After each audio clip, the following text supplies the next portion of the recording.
How easily can you beat Elden Ring as Radahn?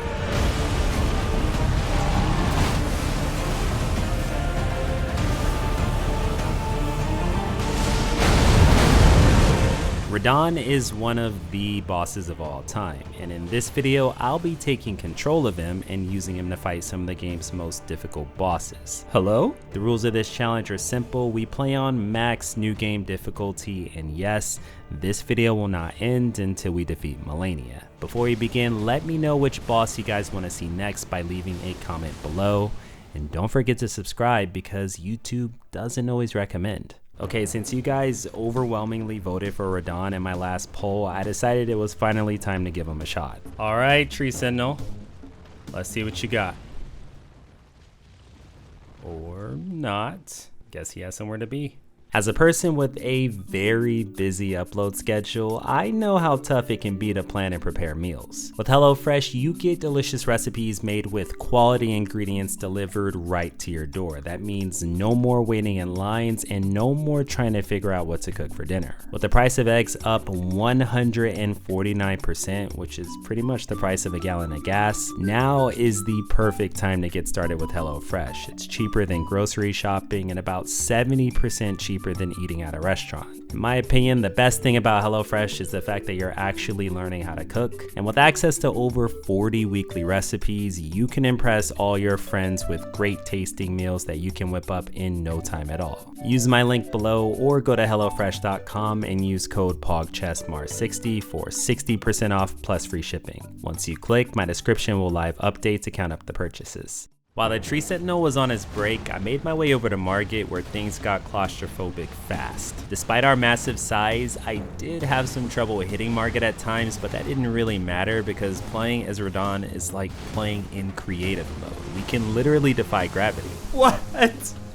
You can't do anything. Okay, turning as Radahn is the slowest thing ever. Look at this. You know what, for such a small horse, Leonard actually moves kind of fast. During my testing, I discovered that Radahn has close to 40 different moves, this being one of them.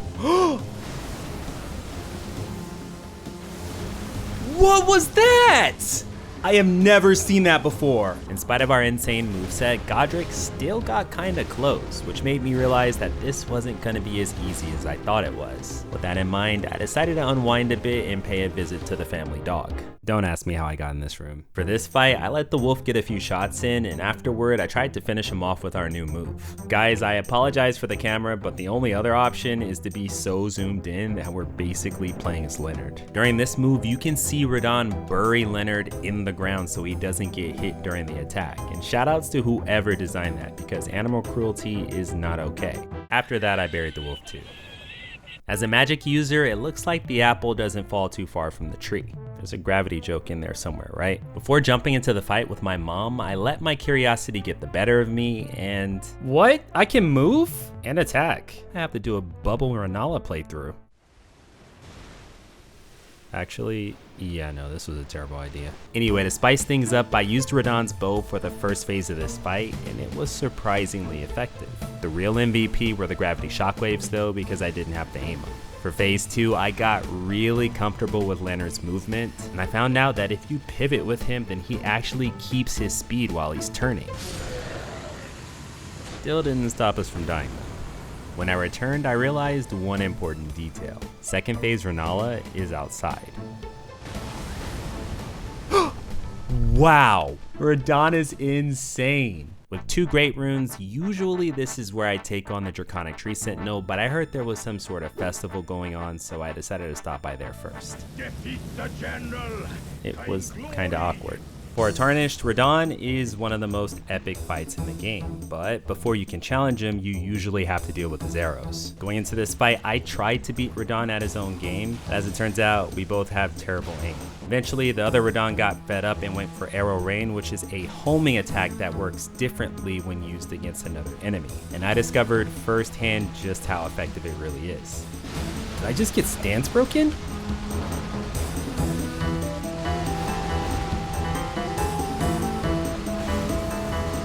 Wait, what?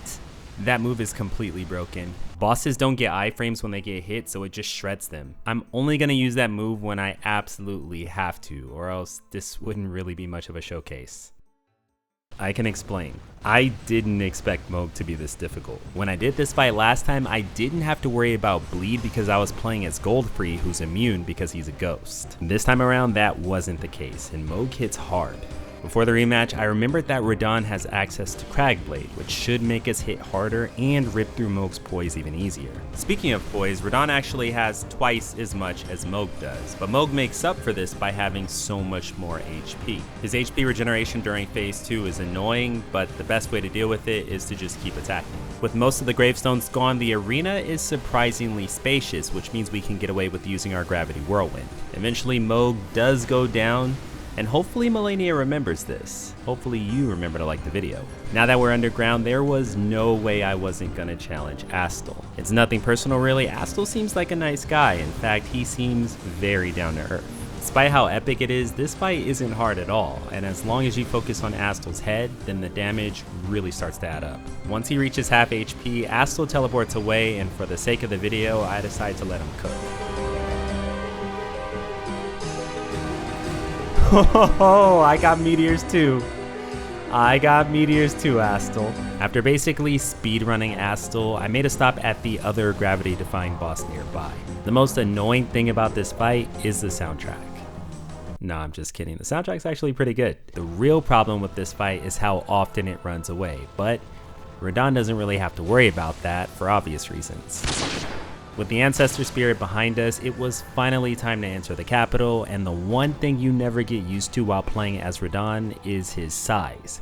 We completely dwarfed the Draconic Sentinel by comparison to the point where I can barely even see the little guy. I can, however, see his HP going down, and that brings us to the horrible fight known as Goldfrey. I like to say that this fight is 2v1 because of how invasive the camera is, especially when you're like 30 feet tall or 31 on Tinder. One thing about Goldfrey and Godfrey in general is that they get a ton of free stance breaks, even against Radahn. This fight's usually a really good indicator of whether or not the actual Godfrey fight's going to be difficult, and it definitely will be, but not for the reason that you might think. Before we can even make it to Godfrey though, we have to go through Morgott, and Morgott is, well, he's Morgott. As cool as this boss is, FromSoft definitely did him dirty by making him such an easy fight, especially as Radahn. That's ridiculous. Finally, the camera looks normal.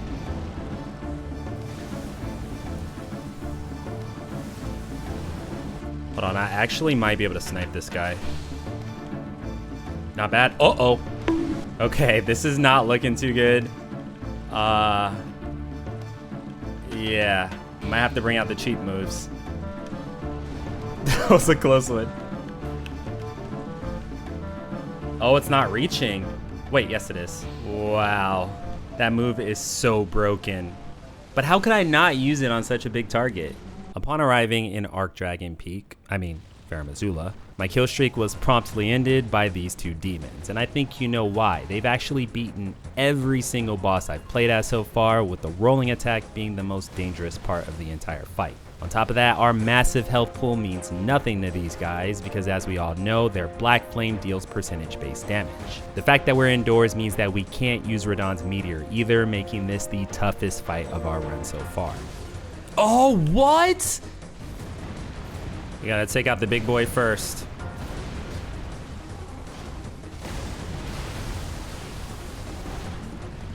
That move is super helpful because the shockwave hits both.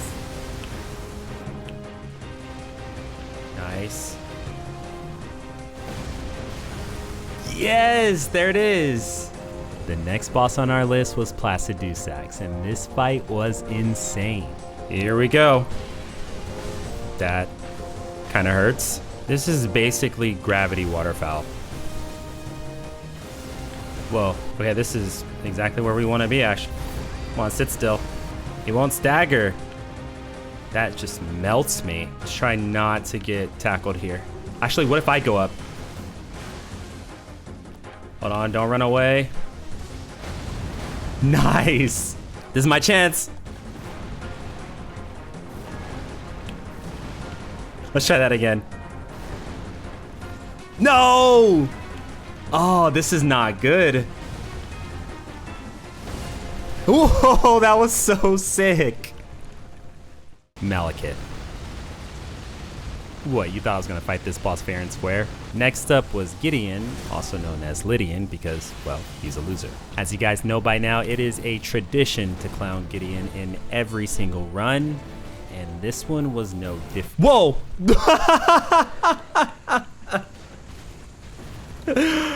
Oh no. The rematch went about as well as you'd expect, and it's worth noting that small humanoid bosses are a huge pain for Radahn. Outside of some very specific moves, Radahn's combos have a hard time connecting, but I'm sure this won't become a problem later on. The Lion Whispering Giga Chad himself has certainly earned his place upon the Elden Throne. As I said in my last run, playing as Godfrey was some of the most fun I have ever had in a Souls game. If playing as Radahn is like playing in creative mode, then playing as Godfrey is like playing as Miyazaki himself. The hardest part about this fight are the shockwaves, and while they aren't much of a problem in phase 1, in phase 2 they're pretty much impossible to deal with because we don't have any iframes. See, you guys thought it was easy playing as a boss, but everybody's gangsta until the roll button doesn't work. Considering the fact that this is his idol, I imagine this is a very emotional fight for Radahn, and if they ever did fight, then the only way to avoid Godfrey's stomp would have to be the meteor.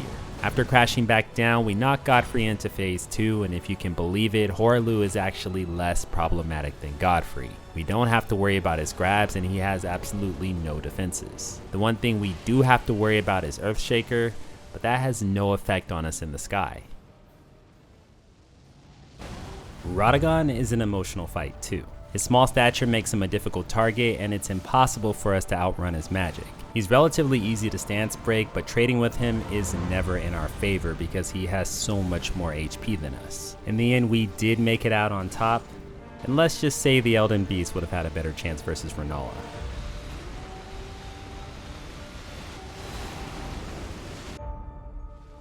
Unlike before, this fight does not end in a stalemate. Malenia is canonically the hardest boss Radahn has ever faced, and regardless of how this fight turns out, death doesn't seem like such a bad escape from the curse they both share. Not only is Malenia hard to hit, but the health she gains from her lifesteal is extremely problematic, especially since we can't heal ourselves. The fact that we're such a large target means taking every single hit of Waterfowl, and without access to his meteor, I was gonna have to pull out all the stops for this fight. With Radahn's phenomenal range, outspacing Malenia was the key to outlasting her, but overcommitting to this strategy provoked several waterfowls. After undergoing one final bloom, circling beneath Malenia causes her to miss Scarlet Ionia, and that gave us the perfect opening to set up some arrows. For some reason, Malenia goes for the attack again, only this time she manages to take off a fifth of our HP. One more volley of arrows brings Malenia within range of Radahn's greatswords, and just like that, the Blade of Miquella was finally cut free from her curse. Yes! Let's go!